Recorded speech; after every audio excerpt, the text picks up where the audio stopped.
السلام علیکم ورحمۃ اللہ وبرکاتہ۔ محترم حاضرین و ناظرین، بچے کے کان میں اذان دینے کا طریقہ کیا ہے، کس طرح دی جائے؟ بچے کے کان میں اذان کھڑے ہو کر دی جائے یا بیٹھ کر دی جائے؟ نیز کتنی اونچی آواز میں دی جائے، قریب والے سن سکے یا بالکل آہستہ دی جائے؟ بہتر یہ ہے کہ بچے کے کان میں کھڑے ہو کر اذان دی جائے، اور یہ ادب کا تقاضا ہے، اور آپ کا رخ قبلے کی طرف ہونا چاہیے۔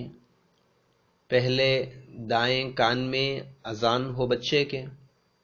دائیں کان میں اذان کا مطلب یہ ہے کہ آپ بچے کو گود میں لے کر کھڑے ہوں گے اور آپ کا سینہ قبلے کی طرف ہوگا، اور بچے کا سیدھا کان آپ کے منہ کی طرف ہوگا۔ تو اس میں آپ کو اذان کہنی ہے، اور اذان بھی کیسی کہنی ہے؟ بہت زیادہ چیخے نہیں کہ بچے کے کان کے پردے پھٹ جائے۔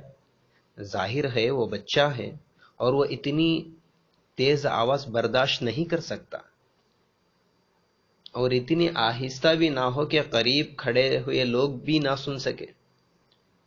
تو اس طرح سے اذان دی جائے کہ قریب کھڑے ہوئے لوگوں کو بس آواز آ جائے، پورے محلے میں آواز جانا ضروری نہیں ہے۔ یعنی اس طرح اذان نہ دے جس طرح لاؤڈ سپیکر میں مؤذن صاحب گلا پھاڑ پھاڑ کے اذان دیتے ہیں کہ پورا محلہ سن لے، اس طرح نہیں۔